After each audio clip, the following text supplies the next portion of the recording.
He-Man and the Masters of the Universe. In 1983, children of the world were introduced to a new fantasy hero in Filmation's He-Man and the Masters of the Universe. He-Man and his friends on the mystical world of Eternia defended the greater good and the honor of Castle Grayskull against the forces of the evil Skeletor and his minions. Now, for the first time ever on DVD, you can relive the 5 best episodes from Season 1 of He-Man and the Masters of the Universe and hear behind-the-scenes stories from the show's creators and fans. You have the power!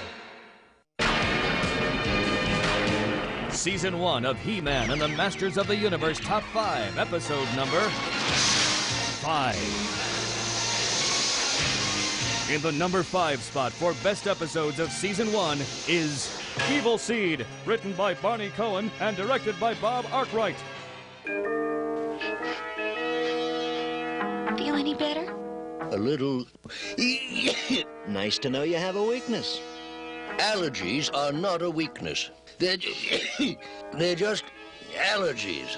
Never been this bad, though. Emergency! Emergency! Emergency! Information, please. Evil Seed was the 25th produced episode of He-Man and the Masters of the Universe. In the story, Eternia is being overrun by living plants, and He-Man and Skeletor are forced to team up for the first time ever to stop the writhing tendrils of Evil Seed. Where are you two going? I just remembered something I have to do.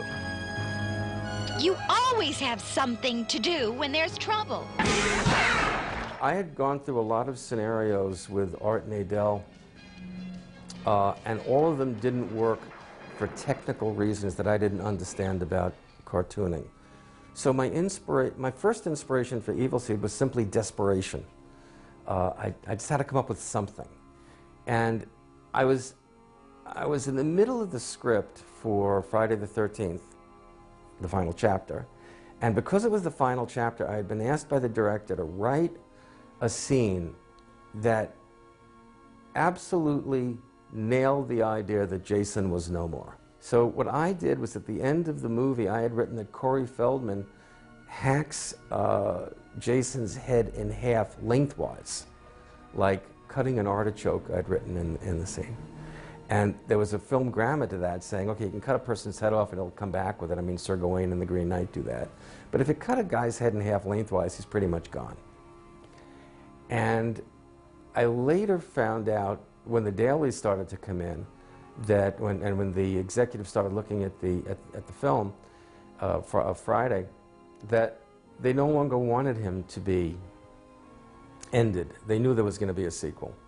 So they asked me to recut his head in a different way and rewrite the ending. And we did it so that I believe the machete just hits him like this and he's ready to go on for his next movie. But I was still stuck with that artichoke idea. I had that artichoke. And the more I thought about it, the more I actually visualized. It's funny because I visualized exactly what they wound up drawing. This artichoke-headed person. That's how I got Evil Seed. Look, he's on top of the dam. Now hear me, all of you. My plans and I have slept for years. Now we waken to claim Eternia. Behold my sturdy tree. Behold its strange fruit.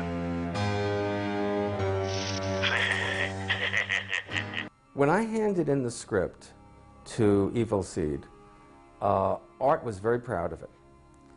I think he was proud of it because it pushed the envelope and it explored new ground. That same year I wrote Friday the 13th, the final chapter.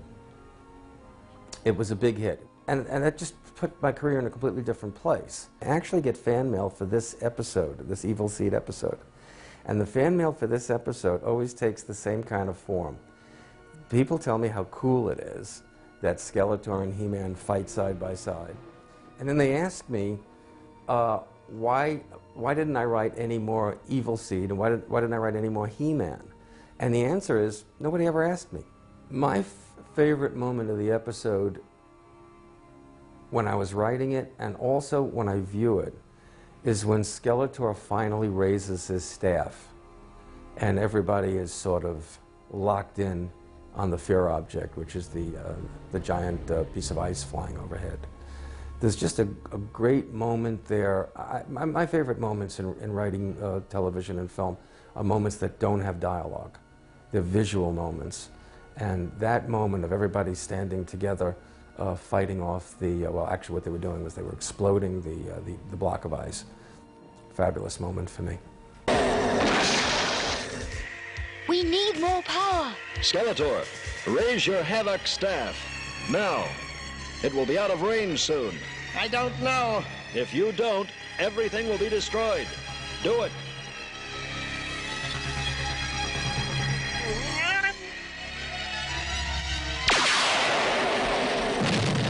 I've always found in reading and writing and watching movies and making movies that the villains are always the most fun to play with.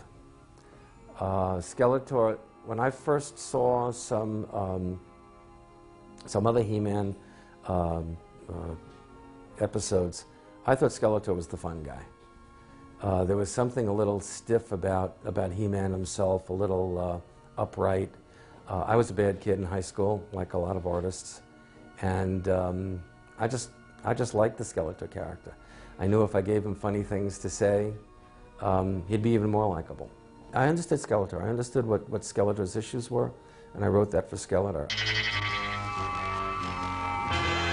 He-Man, what manner of sorcery comes from Grayskull this day? Suppose you start off by telling me what you've done with the plants. Then I'd like to know what you've done with Queen Marlena. Then... Back up, muscle boy. I want to know what you've done to the plants. Me? Yes, because they're bugging the big bones out of me. Did you see that? The stuff's all over the place. I did some animation on Evil Seed, you know, and I actually brought some of it with me. So, yeah, on Evil Seed, which I think is one of my favorite episodes. That's the one with this giant plant sort of creature takes over both, you know, basically wipes out He-Man's area and Skeletor's area, and He-Man and Skeletor have to work together to defeat this character. And at first, Skeletor's having absolutely none of it, and he refuses, even when Evil Seed's, you know, vines and things are obviously taking over his entire lair. And he says, and then at one point there's a cutback, and you see Skeletor's throne being sort of dragged off by these vines, and Skeletor's under a table, and he's touching the communicator on his table, and goes, "Oh, He-Man," you know, like, "I've changed my mind," you know. And I just thought that was a very funny scene. He-Man, are you there? He-Man, I am calling as a friend. I am ready to come to Grayskull. Season 1 of He-Man and the Masters of the Universe Top 5, episode number 4. Next, the episode voted 4th best of Season 1. Quest for He-Man, written by Paul Dini and directed by Steve Clark.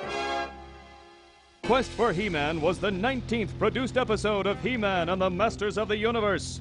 In one of the series' most surreal stories, He-Man's memory is erased by Skeletor, and then our hero is transported to a bizarre dimension where an evil rabbit has nasty plans. He-Man is at the palace. We'll draw him out for sure. It's Triclops. And Trapjaw.